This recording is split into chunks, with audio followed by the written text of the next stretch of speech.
Nessa videoaula aqui a gente vai ver os artigos 82 a 102 com relação às despesas e honorários advocatícios e aplicação de multas.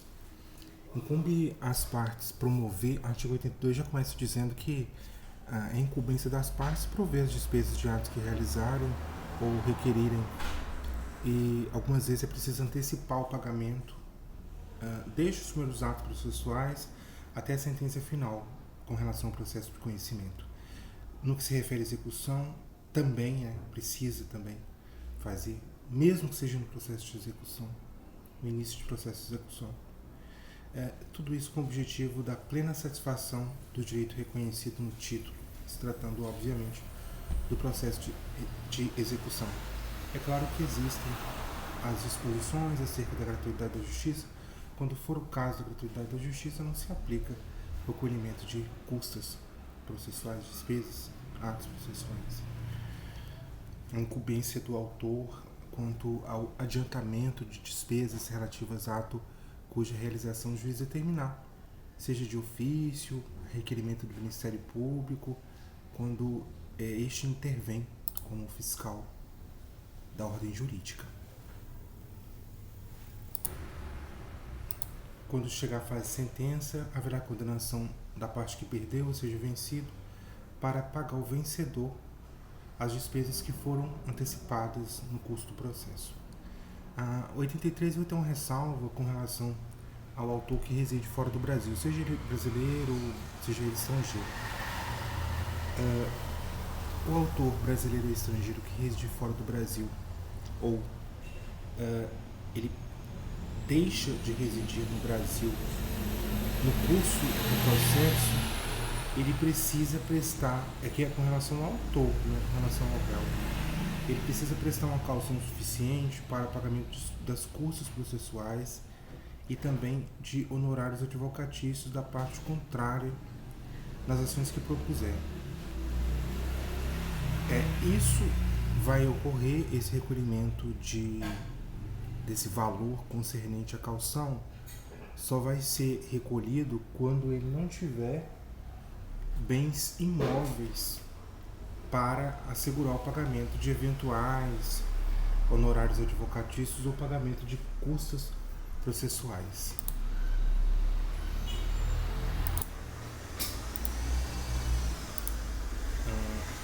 Se houver desfalque da garantia, dessa garantia que ele precisa prestar, esse autor, né, que veio, que está morando fora, é um autor que mora fora do Brasil, se veio, ou então ele passou a morar fora, se tem algum desfalque dessa garantia, verificando no processo que essa garantia ela ficou desfalcada, a parte interessada vai pedir o reforço dessa caução e a justificativa do seu pedido também, né, justificando o pedido da caução. Isso tudo vai ser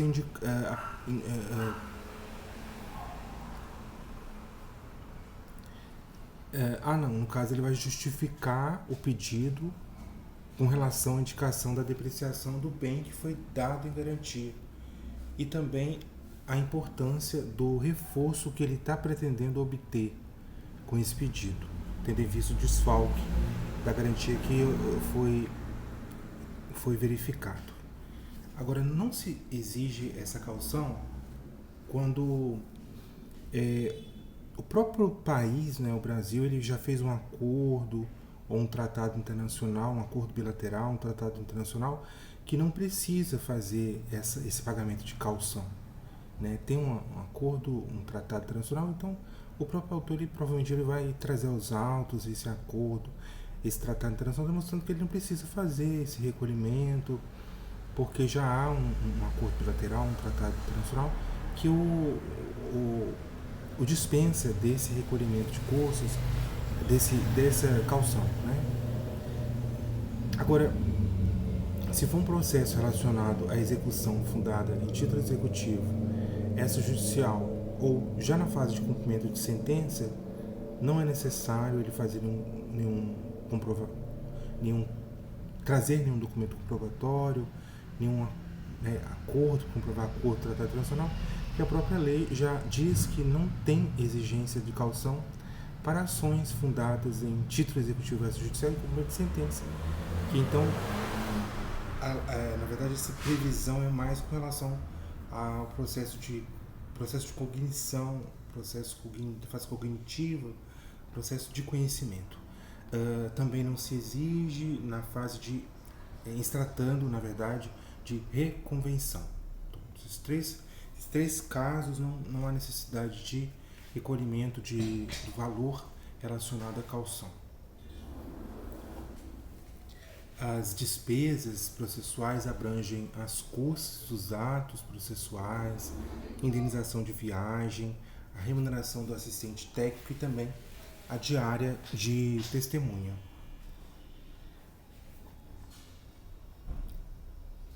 A sentença há de condenar o vencido, né, a pessoa que perdeu, a pessoa física, a pessoa jurídica que perdeu a ação, a pagar honorários ao advogado da parte vencedora.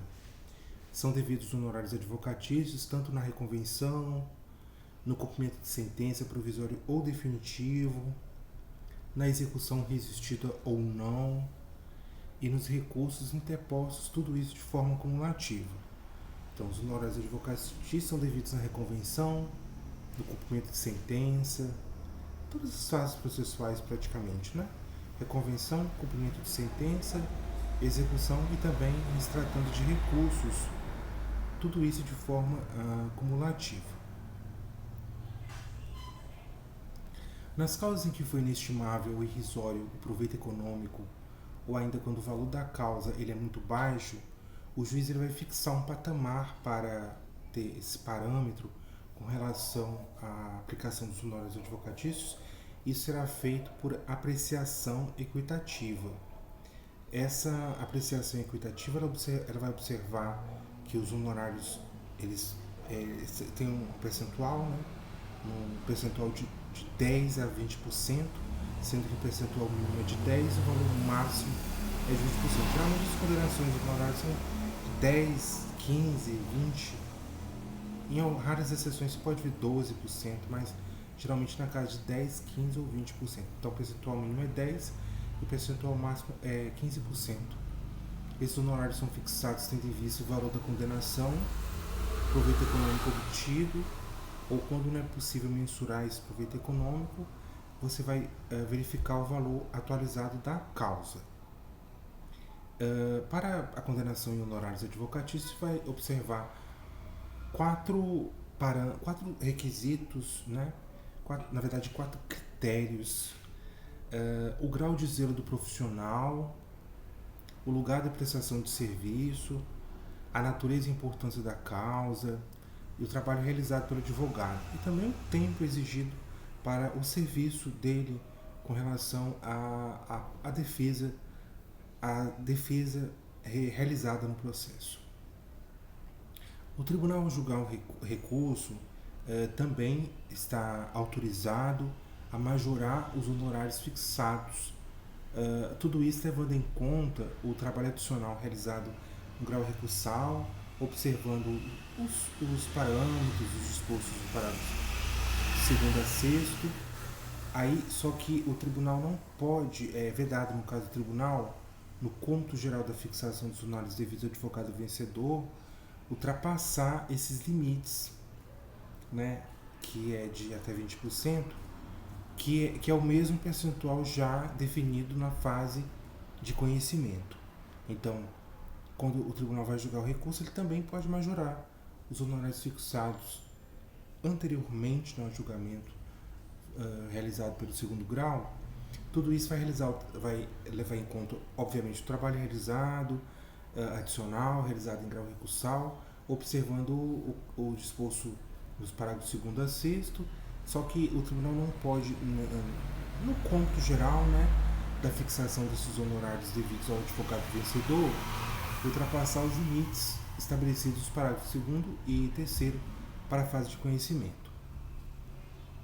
Esses honorários do 2º grau, eles também são cumuláveis com multas e outras sanções processuais, inclusive as previstas no artigo 77. Vamos dar uma olhada aqui rapidamente no 77. para a gente poder se situar.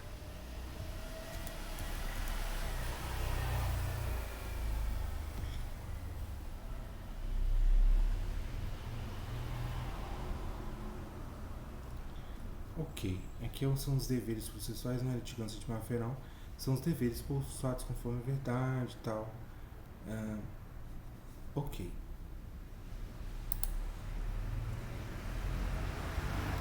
Os critérios e limites aplicam-se independentemente de qual seja o conteúdo da decisão, né?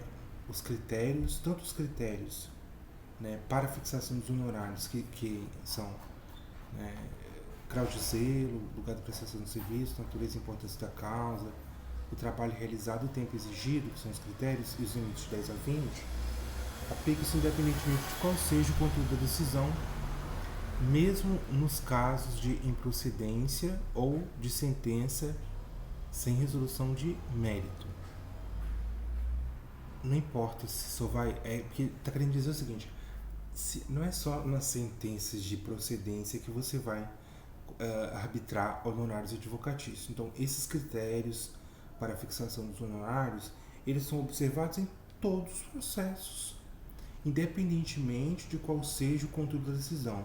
Se é uma ação com julgamento, procedência total, procedência parcial, improcedência, sentença sem resolução de mérito, então não importa.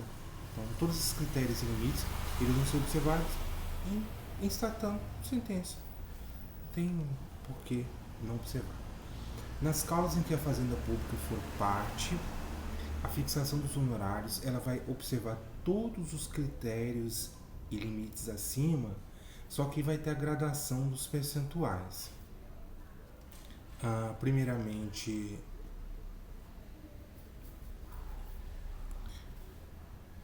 você vai obter 10 a 20% sobre o valor da condenação ou do proveito econômico obtido nas ações de até 200 salários mínimos. Aí é aquela mesma regra, né? Se não tiver não há condenação principal ou não tem como mensurar o proveito econômico obtido, essa condenação em honorários ela vai observar o valor atualizado da causa.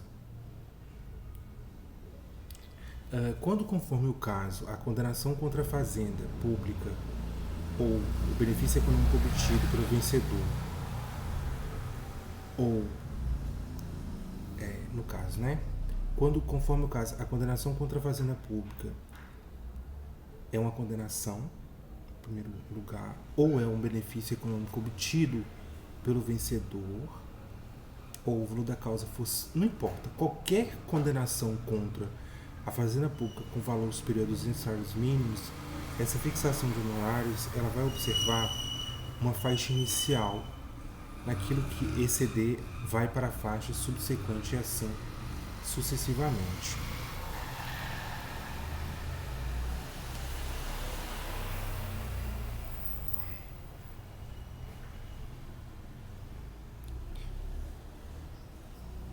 O objetivo é que a fazenda pública pague menos, né? Aí vem a gradação de 200 até 2.000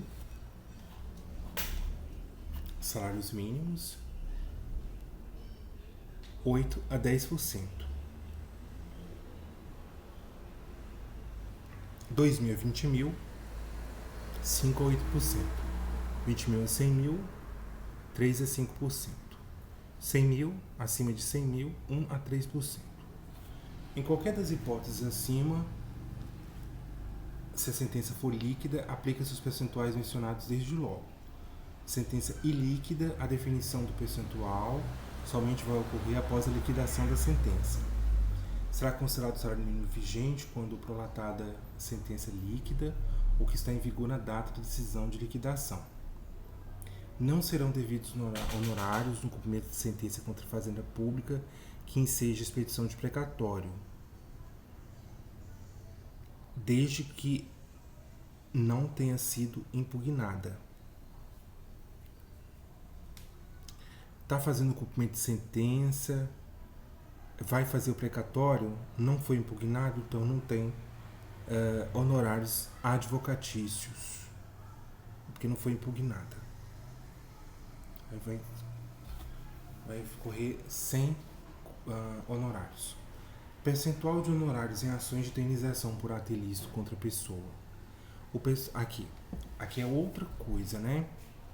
Percentual de honorários em ações de indenizações por ato ilícito contra a pessoa. O percentual de honorários incidirá sobre a soma das prestações vencidas acrescida de 12 prestações vincendas.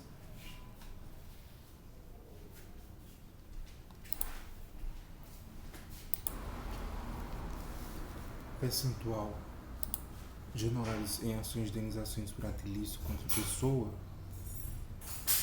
O percentual de honorários incidirá a soma das prestações vencidas acrescida de 12 prestações vincendas. Perda do objeto. É uma sentença que houve perda do objeto, vai fixar honorários também. Para a gradação, vai observar quem deu causa ao processo. As verbas de sucumbência arbitradas em embargos de execução, rejeitadas ou julgadas improcedentes e em fase de cumprimento de sentença, são acrescidas no valor do débito principal para todos os efeitos legais. Os honorários constituem direito do advogado, têm natureza alimentar, com os mesmos privilégios dos créditos oriundos da legislação trabalhista. Então, sendo assim, é vedada a compensação em caso de sucumbência parcial. O advogado pode requerer que o pagamento dos honorários que lhe caibam seja efetuado em favor da sociedade de advogados que integra na qualidade de sócio, aplicando-se a hipótese do artigo disposto no parágrafo 14º. Honorários fixados em quantia certa, os juros moratórios incidirão a partir da data do trânsito em julgado da decisão. Os honorários serão devidos quando o advogado atuar em causa própria, caso a decisão transitada em julgado seja omissa quanto ao direito aos honorários ou ao seu valor, é cabível ação autônoma para sua definição e cobrança. Você tem uma decisão transitada em julgado, só que ela é omissa quanto aos direitos, aos honorários, também ao seu valor.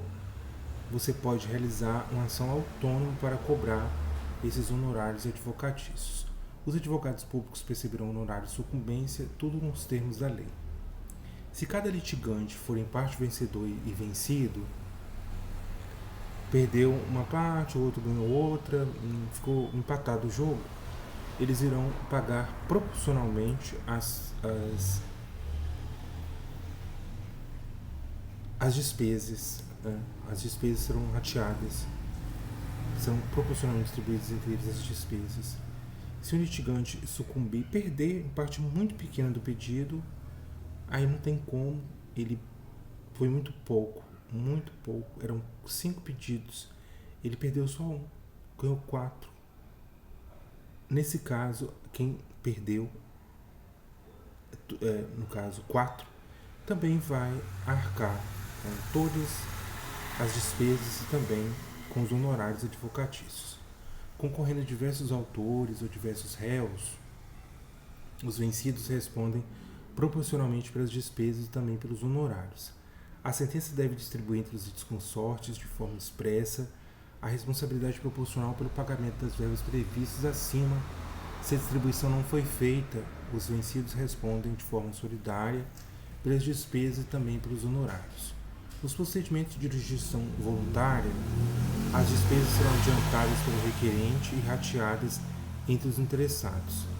Nos juízes divisórios, se não houver litígio, os interessados pagarão as despesas proporcionalmente a seus quinhões.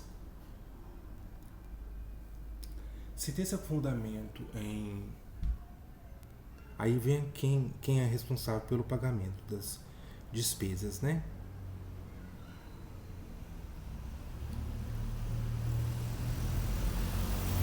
Parcial, sentença parcialmente procedente, será proporcional à parcela reconhecida. Uma sentença fundada em desistência, quem está querendo desistir aqui pagar as custas. Uma sentença fundada em renúncia, quem renunciou. Se é uma sentença fundada em reconhecimento do pedido, é quem está reconhecendo o pedido. Sempre quem dá causa, né? A sentença, no caso, não passou pelo mérito do juiz, está pedindo desistência, você vai pagar as custas porque você está querendo desistir. Renúncia, renunciou. Reconhecimento do pedido, quem reconheceu. Havendo transação e nada tendo as partes disposto quanto às despesas, aqui é um acordo que foi feito no âmbito processual, só que as partes elas não falaram nada com relação ao pagamento das despesas processuais. Nesse caso, como não foi falado, elas serão divididas igualmente. Se a transação ocorrer antes da sentença, as partes ficam dispensadas do pagamento das custas processuais remanescentes, se houver. Então, aqui dando um colher de chá, no caso, para a transação ocorrer antes da sentença.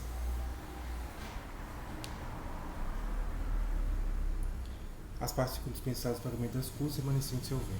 Se o réu reconhecer a procedência do pedido e simultaneamente cumprir integralmente a prestação reconhecida, os honorários serão reduzidos pela metade. Aqui o réu, ele reconheceu a procedência do pedido e simultaneamente ele cumpriu integralmente a prestação reconhecida. Ele reconheceu que realmente, vamos colocar aqui uma ação contra o Banco Itaú, e aí no procedimento comum, o banco ele reconheceu que aquele contrato era fraudulento, cancelou tudo antes da sentença.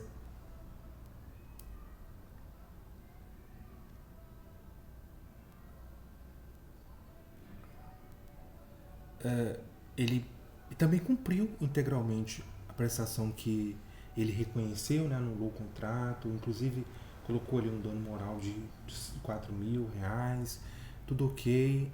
Esses honorários, os honorários advocatícios, eles vão ser cortados pela metade, pela essa boa fé da parte que está reconhecendo o pedido, em reconhecer e além de reconhecer, cumprir. Então, você perde, o outro advogado perde metade. Tudo bem. Isso também acontece muito pouco, muito difícil isso acontecer. Então, quando acontecer, reduz os honorários para metade.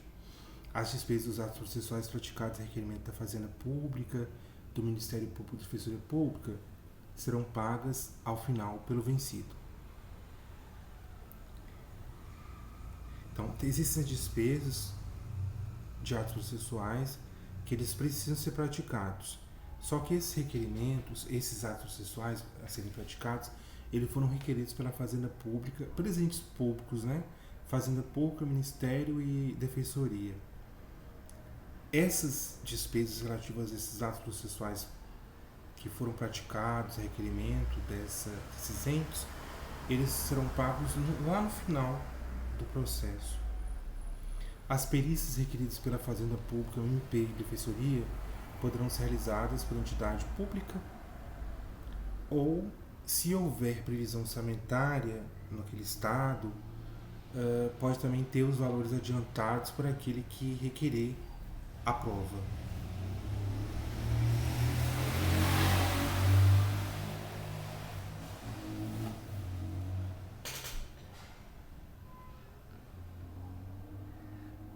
Eu não sei se essa previsão orçamentária aqui é do processo ou previsão orçamentária de lei com relação.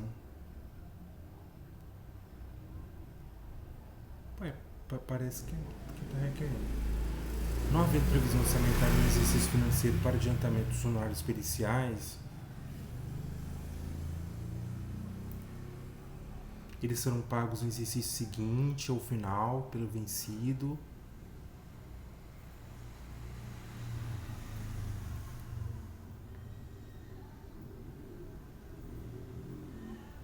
Ah, tá. Na verdade, ele está falando com relação ao pagamento. É o seguinte, não é quem está requerendo a prova que precisa pagar por aquilo que ele está querendo. Então, existem perícias que elas são requeridas pela Fazenda Pública, pelo Ministério Público, Defensoria Pública. De uma forma geral, essas perícias elas podem ser realizadas por entidade pública, dela mesma. Às vezes o próprio Estado, o próprio Ministério Público tem um setor, tem, na verdade, uma entidade, né, pública que realiza essa perícia. Pode oficiar e fazer, né, pela própria ente pública. Agora, se já tem uma previsão orçamentária para cobrir esses gastos periciais,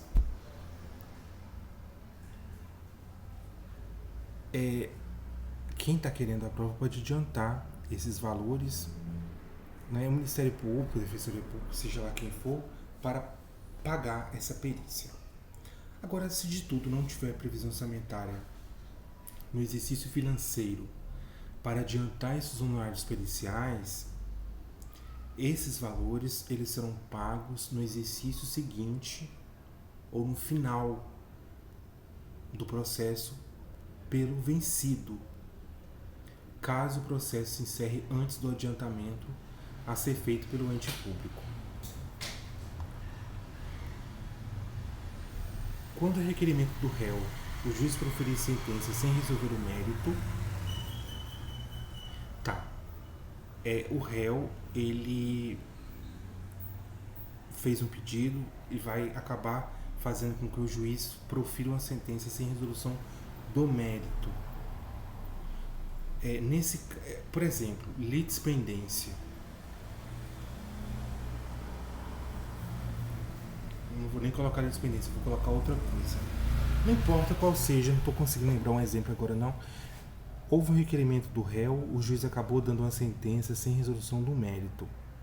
O autor ele não pode propor novamente a ação, essa ação, sem pagar ou depositar em cartórios despesas e os honorários a que foi condenado.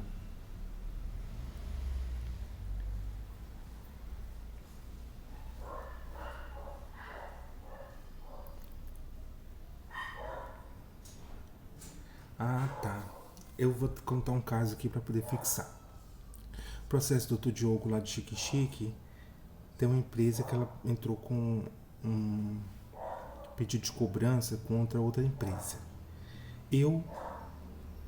Não foi requerimento do réu, mas eu acabei dando de ofício uma sentença sem resolução do mérito porque não cabia ao autor entrar no juizado sem comprovar o seu optante do Simples Nacional. E ele vai entrar de novo com a cobrança porque é mais de R$30 mil. O autor, só que ele não pode propor novamente a ação sem pagar as despesas e os honorários que ele está devendo. Foi sem resolução do mérito. O único adendo aqui que eu vou dizer é que aqui diz que é quando é requerimento do réu. Eu vou até mais além, eu acho que a jurisprudência deve ter corrigido isso aqui. É quando o juiz ele profere sem resolução do mérito.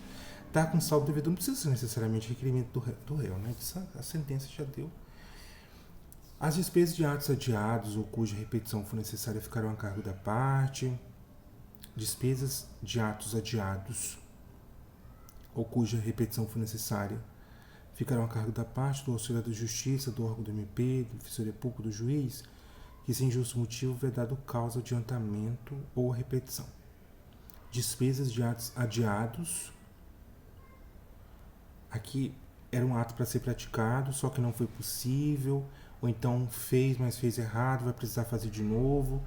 Quem fizer isso, o encargo de pagar vai ser dessa pessoa, seja do auxiliar da justiça, seja do promotor de justiça, da defensoria, até mesmo do próprio juiz, que ele sem justo motivo ele deu causa ao adiamento ou a repetição daquele ato, né? Então ele que vai ter que pagar, porque ele que deu causa. Se o assistido for vencido,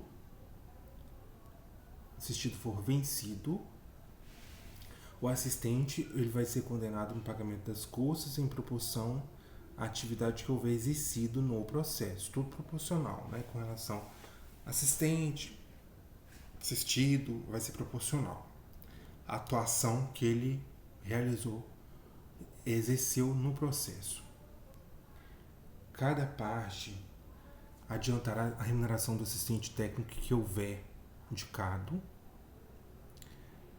Cada parte adiantará a remuneração do assistente técnico que houver indicado, quando houver assistente técnico. Mas, aqui, assistente técnico, né? Cada parte adiantará a remuneração do assistente técnico que houver indicado. Foi R$1.000, então você vai adiantar R$500, que é a metade, com relação ao assistente técnico. Agora, se for uma remuneração de perito, ela será adiantada pela parte que está requerendo essa perícia.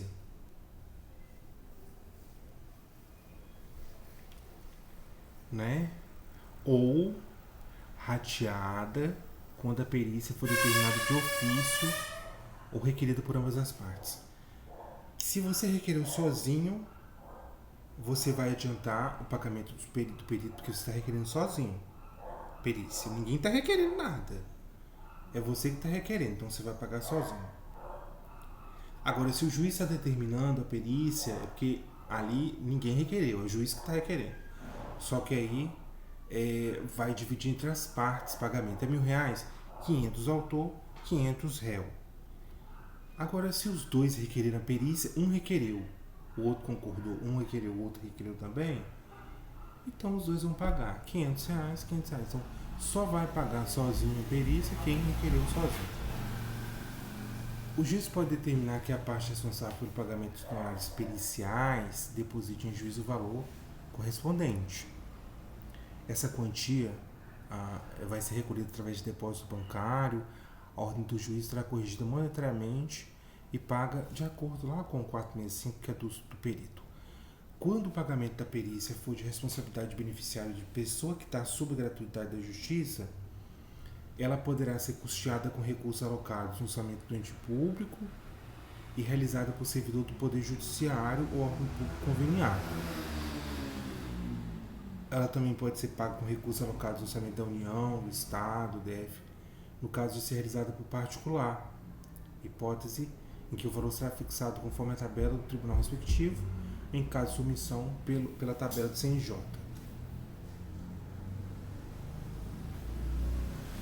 Na hipótese acima, o juiz, após o trânsito da decisão final, oficiará a Fazenda Pública para que promova contra quem tiver sido condenado ao pagamento das despesas processuais a execução dos valores gastos com a perícia particular ou com a utilização do servidor público da estrutura de órgão público, observando-se caso o responsável pelo pagamento das despesas seja beneficiário da gratuidade da justiça disposto no 98, parágrafo 2º.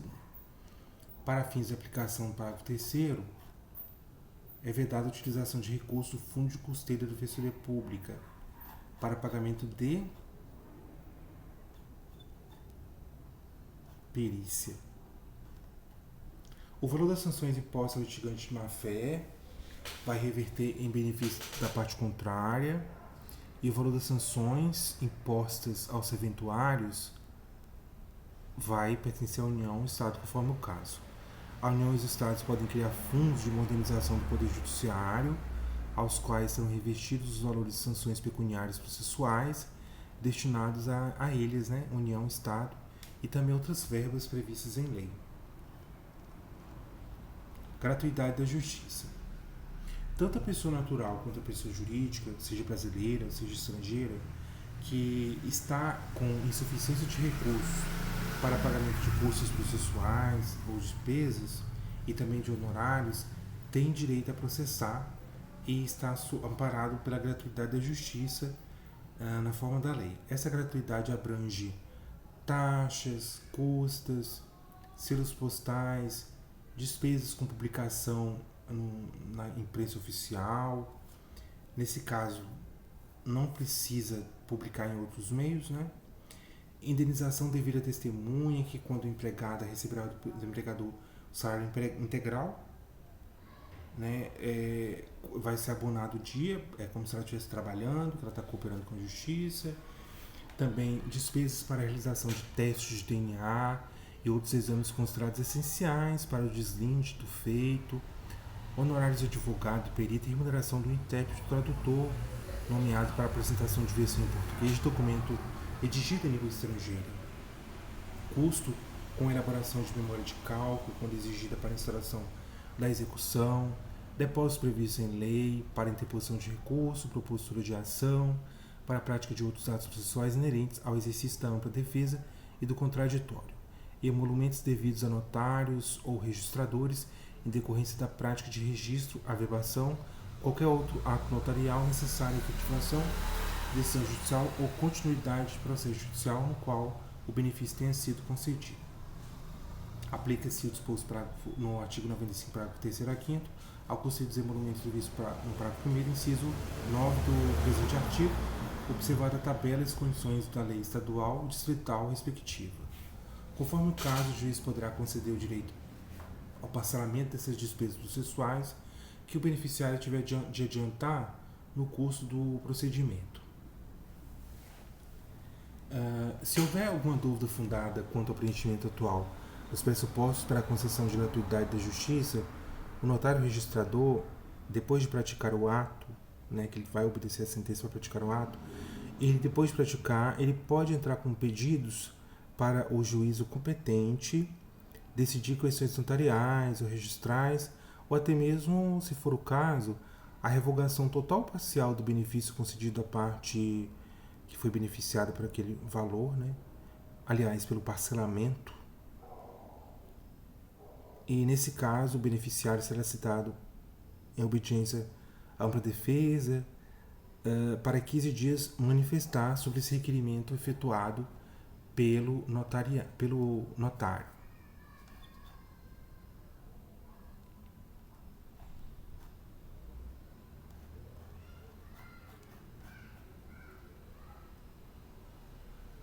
O registrador. O pedido de gratuidade ele pode ser formulado tanto na inicial, pode ser formulado na contestação, também na petição para ingresso terceiro ou até mesmo em sede de recurso. Se for superveniente a primeira manifestação da parte da instância, o pedido poderá ser formulado por petição simples, os próprios autos, só que esse pedido não vai suspender o curso do processo. O juiz somente poderá indeferir o pedido se houver nos autos elementos que evidenciem a falta dos pressupostos legais para a concessão de gratuidade, devendo antes de deferir o pedido determinar a parte a comprovação do preenchimento dos referidos pressupostos. Presume-se verdadeira alegação de suficiência deduzida exclusivamente por pessoa natural, pessoa jurídica não, só pessoa natural. A assistência do requerente por advogado particular não impede a concessão de gratuidade. O recurso que versa exclusivamente sobre o valor de honorário de sucumbência fixados em favor do advogado de beneficiário estará sujeito a preparo, salvo se o próprio advogado demonstrar que tem direito à gratuidade. O direito à gratuidade é pessoal e não se estende à litisconsorte, sucessor de beneficiário, salvo requerimento e deferimento expressos de cada qual. Requerida a concessão de gratuidade da Justiça em recurso, o recorrente estará dispensado de provar o recolhimento do preparo, incumbindo ao relator, neste caso, apreciar o requerimento e, se indeferi-lo, fixar prazo para a realização do recolhimento. Aqui é um pedido de gratuidade realizado em sede de recursal. O recorrente ele estará dispensado de comprovar o recolhimento do preparo, só que o relator ele vai apreciar esse pedido de requerimento da gratuidade. Se ele indeferir esse pedido de gratuidade, ele vai abrir prazo para o recolhimento do preparo. Deferido o pedido, a parte contrária poderá oferecer impugnação na contestação, na réplica, nas contrarrazões de recurso ou nos casos de pedido superveniente formulado por terceiro por meio também de petição. Se o cara está pedindo por petição simples, ele também vai impugnar a petição simples. Vai ser apresentada no prazo de 15 dias nos autos do próprio processo, tudo isso sem suspender seu curso. Se for revogado o benefício, a parte arcará com as despesas processuais, se tiver deixado de adiantar, e pagará em caso de má-fé até 10 vezes o seu valor, a título de multa, que será revertida em benefício da Fazenda Pública Estadual Federal e também pode ser inscrita em dívida ativa. Contra a decisão que indeferir a gratuidade ou acolher o pedido de revogação, cabe agravo de instrumento exceto quando a questão for resolvida na sentença contra a qual cabe apelação. Aqui tudo isso é sobre gratuidade da justiça. Antes da sentença, houve indeferimento de gratuidade ou então acolheu um pedido de revogação feito pela parte contrária. Tudo isso foi antes da sentença. Tanto o deferimento feito pelo juízo quanto o acolhimento do pedido de revogação acolhido pelo juiz, mas feito pela parte contrária, vai atrair agravo de instrumento. Isso em juizado não se aplica, porque o juizado já tem a gratuidade, né? Esse é o procedimento comum. Atrai a gratuidade, atrai agravo de instrumento. Agora, se está resolvendo tudo isso em sede de sentença, você não vai fazer agravo de instrumento para falar só sobre gratuidade. Você vai fazer uma apelação. Na apelação você fala que pede de novo, ou fala que você precisa ter e tal. O recorrente será dispensado do recolhimento de custas até decisão do relator sobre a questão preliminarmente ao julgamento do recurso. Confirmada a denegação ou revogação da gratuidade, o relator ou órgão colegiado determinará ao recorrente o recolhimento das custas processuais no prazo de 5 dias sob pena de não conhecimento do recurso. Sobrevindo o trânsito em julgado da decisão que revoga a gratuidade, a parte deverá efetuar o recolhimento de todas as despesas de cujo adiantamento foi dispensado, inclusive as relativas ao recurso interposto se houver, no prazo fixado pelo juiz, sem prejuízo da aplicação de sanções previstas em lei. Se não foi efetuado o recolhimento, o processo será extinto. Tá, bora só um minutinho aqui. Ocorreu o trânsito julgado de uma decisão que revogou a gratuidade da justiça. O que tem que fazer a parte? Ela precisa efetuar o recolhimento de todas as despesas de cujo adiantamento foi dispensada, porque revogou. Mesmo as relativas ao recurso interposto, né, se houver, obviamente, interposto recurso. O prazo a ser assinado pelo juiz, sem prejuízo da aplicação de sanções previstas em lei, se for o caso. Tudo isso aqui em sede recursal. Não efetuado o recolhimento.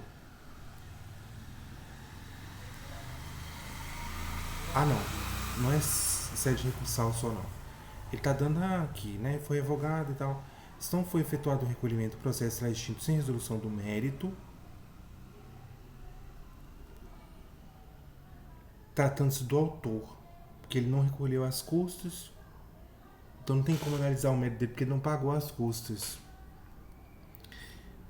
E nos demais casos, não poderá ser deferida a realização de nenhum ato ou diligência requerida pela parte enquanto não efetuado o depósito. Ok. Não recolheu, o processo é extinto sem resolução do autor. Nos demais casos, não poderá ser deferida a realização de nenhum ato ou diligência requerida pela parte enquanto não efetuado depósitos. Provavelmente pela parte. Não, aqui não é provavelmente pela parte, não. Não recolheu as custas, o processo é extinto sem resolução do mérito, tratando-se do autor. Demais casos, a parte que está em débito, ela pode requerer. Atos pode. Só que não vai ser deferido, porque a realização de nenhum ato, nenhuma diligência por ela, porque ela não fez o pagamento, o recolhimento das custas processuais.